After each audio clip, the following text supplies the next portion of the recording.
এই রক্তাক্ত জুতা, এই রক্তাক্ত জুতা,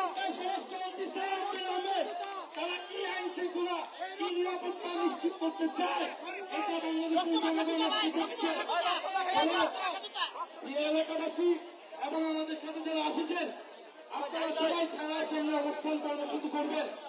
আপনারা কেউ এখানে শান্তিপূর্ণভাবে অবস্থান করবেন এবং আমাদের একটা প্রতিনিধি দল ভিতরে গিয়ে থানায় কথা বলবে এবং আমরা ফেরত না আসা পর্যন্ত আপনারা এখানে অবস্থান করবেন।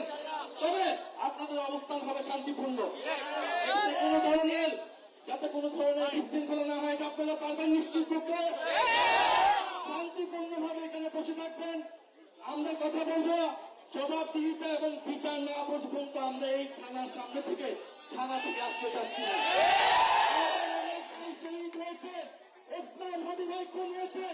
আমরা বিচার পাইনি, আইনগত বিচার না পেয়ে আমরা থাকবো। গুলি করলে গুলি করেন, গুলি মারলে গুলি মারেন, বোমা মারলে বোমা মারেন, কিন্তু এইখানে এনসিপি জুলাই যোদ্ধা সহ আমরা সকলে এই রাজপথে দাঁড়িয়ে থাকবো। দেখি আপনাদের কত শক্তি আছে। আওয়ামী লীগ বিএনপি সবাই কাজ করে আপনারা আসুন, দেখি আপনাদের কত সাহস, কত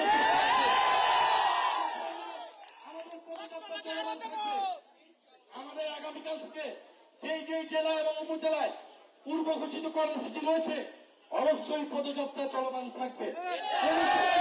যদি 5 জন হয় 5 জন নিয়ে আমরা পদযাত্রা করবো, 5 জন নিয়ে আমরা জনগণের পক্ষে কথা বলবো। আমরা জানি এই 5 জন 5,000 জন এবং 5,000 জন 5 লাখ মানুষ হতে সময় লাগে না, ভয় পাওয়ার কোনো কারণ নাই। সারা বাংলাদেশের মানুষ আমাদের সাথে আছে। ইনশাল্লাহ আপনারা শান্তিপূর্ণভাবে অবস্থান করুন এবং আমাদের একটা 5 থেকে 10 সদস্যের একটা প্রতিনিধি দল থানায় যাবে। আপনারা তারা ফিরে না আসা পর্যন্ত আমি সহ থানায় যাবো। আপনারা ফিরে না আসা পর্যন্ত এখানে অবস্থান করবেন। একজন শহীদের বাবা হত্যা হয়েছে।